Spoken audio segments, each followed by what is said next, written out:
हमारे पार्टी के लंबे इतिहास में और हमारे देश के इतिहास में भी भारत जोड़ो यात्रा एक मील का पत्थर साबित हुआ।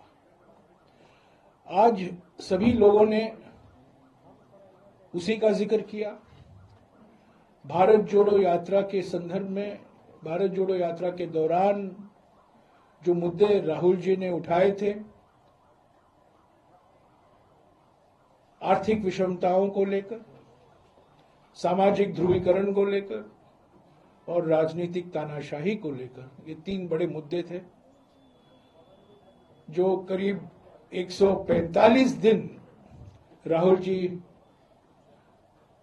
12 राज्यों में और 2 केंद्र शासित प्रदेशों में इसी का उन्होंने जिक्र किया।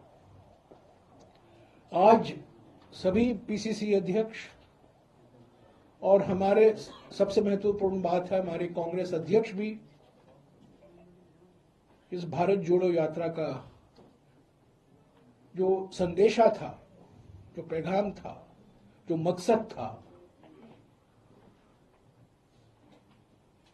उस पर फिर जोर दिया, बल दिया और सभी के भावनाओं को मद्देनजर रखते हुए और आज जो बातचीत हुई, सारे पीसीसी अध्यक्ष और सीएलपी लीडर की ओर से जो सुझाव आए थे, उसको मद्देनजर रखते हुए ये निर्णय लिया गया आज की बैठक में कि ये भारत जोड़ो न्याय यात्रा होगा। भारत जोड़ो न्याय यात्रा, न्याय तो मकसद ही है। हमारे संविधान के प्रस्तावना में शुरुआत ही सामाजिक, आर्थिक और राजनीतिक न्याय से होता है। हमारे संविधान के जो 4 स्तंभ हैं, प्रस्तावना के जो 4 स्तंभ हैं, पहला स्तंभ ही न्याय है, दूसरा है स्वतंत्रता, तीसरा है समता और चौथा है बंधुता, जस्टिस, लिबर्टी, इक्वालिटी, फ्रेटर्निटी। यही 4 स्तंभ हैं हमारे संविधान के प्रस्तावना में, प्रिएम्बल में। तो इन सब को मद्देनजर रखते हुए